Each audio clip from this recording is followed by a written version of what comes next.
7월 12일 수요일입니다. 이사야 51장 말씀을 본문으로 하나님을 바라보라, 이런 제목으로 함께 은혜 나누고자 합니다. 자, 오늘은 그렉 브레이든의 디바인 매트릭스라는 책에서 골랐습니다.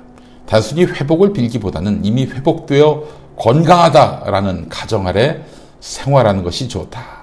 바로 여기에 우리의 마음속 깊은 꿈을 일상의 현실로 만드는 비결이 있다. 소원은 이미 이루어졌고 꿈은 이미 현실이 됐으며 기도는 이미 답을 받았다고 느끼는 것이다.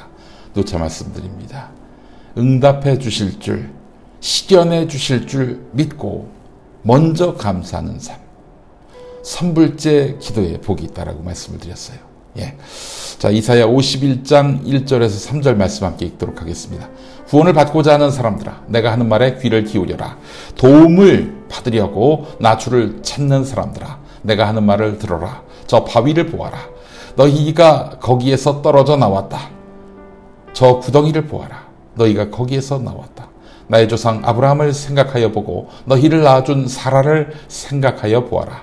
내가 아브라함을 불렀을 때에는 자식이 없었다. 그러나 내가 그에게 은혜를 내려서 그 자손을 수없이 많게 하였다.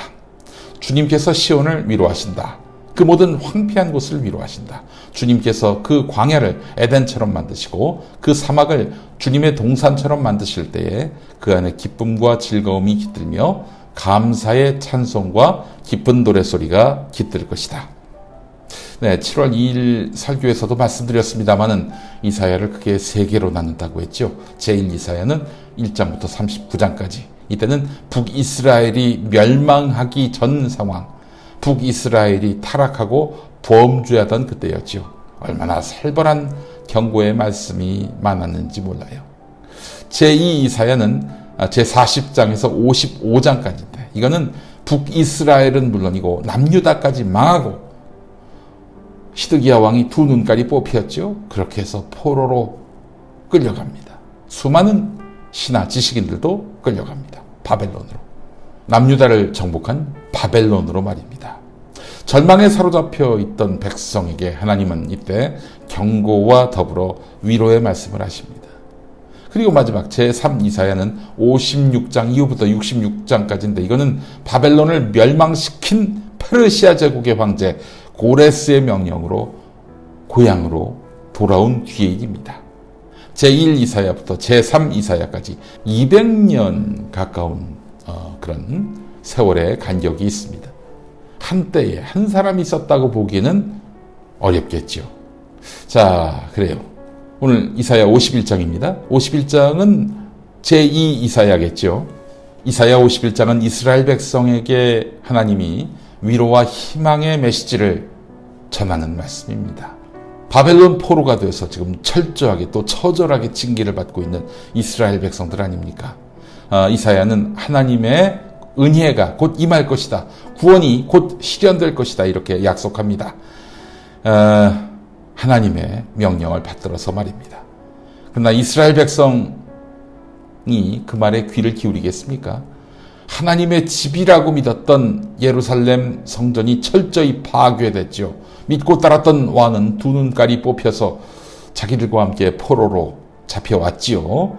자, 이때 하나님은 절망과 원망으로 가득했던 이들을 향해 1절에서 뭐라고 하십니까? 내가 하는 말에 귀를 기울여라. 그러면서 그들의 자랑스러운 믿음의 조상 아브라함과 사라를 언급합니다. 아브라함과 사라는 하나님의 말씀을 듣고 따랐던 대표적인 인물 아닙니까? 살던 곳을 떠나서 돌아가기도 힘든 먼 곳에 도달해서 거기서 살라고 했을 때, 하나님이 그렇게 명령했을 때 아브라함과 사라는 두 말 않고 순종했습니다. 이미 하나님은 남유다가 멸망하기 직전에 예레미야를 통해서 그냥 바벨론에게 지배당하라 이런 말씀을 하셨습니다. 그러나 상당수 백성은 불순종하더니 이집트로 도망칩니다. 그리고 그곳에서 기근과 전쟁으로 고통받다가 죽어요. 그냥 하나님 말씀대로 남유다에 머물면서 바벨론에게 지배당하는 것이 나았습니다. 그게 순리였어요. 그렇게 바벨론에 끌려가서 고생한 백성을 50년이 지날 쯤 돌아오게 하신 분이 바로 하나님이시죠. 회복의 역사를 펼치시기 시작했어요. 여러분, 하나님이 고난을 주시면 그 안에 다 뜻이 있을 것이다 믿고 따르면 됩니다. 고난을 감내하면 됩니다. 얄팍한 방법으로 피하려고 하지 말고요. 순종하는 삶, 그 삶을 살면 됩니다. 그 길에 복과 영광이 있다고 말씀하고 계십니다. 하나님이 살아계심을 믿고 진리와 공의를 따를 때 압박과 학대를 피할 줄 믿습니다. 아브라함, 사라가 그렇게 살았고요. 바벨론에 끌려간, 그래서 고생한 백성도 그랬습니다. 여러분, 지금 우리는 아합과 이세벨이 지배하는 시대를 살고 있는지 모르겠습니다. 그러나 이런 시대에도 우리가 겪는 이 고난이 유익이 있을 것이고 하나님의 회복과 재기의 싹이 움트고 있을 것입니다. 그러나 그 시대까지 가만히 있으면 안 되겠죠. 이 싹에다가 물을 줘야 하지 않겠습니까? 양분도 줘야 하지 않겠습니까? 그래서 그 싹이 열매를 맺을 수 있도록 해야 하지 않겠습니까? 네, 하나님의 때를 기다리는 삶을 살되 막연히 기다리지만 말고 행동으로서, 실천으로서, 네, 하나님의 뜻을 무럭무럭 키우는 그런 그리스도의 백성이 되어야 할 줄 믿습니다. 하나님의 역사하심, 지배하심, 이끌어주심을 신뢰하는 하루 되시기 바랍니다. 함께 기도하시죠. 이 세상을 창조하신 하나님, 어떤 어려움 속에서도 우리와 함께 계시고 우리를 이끌어 가시는 하나님을 바라보게 하옵소서. 좌절할 수밖에 없는 상황을 넘어서 우리를 도우시고 구원하시는 하나님을 바라볼 수 있는 굳건한 믿음을 허락하여 주옵소서.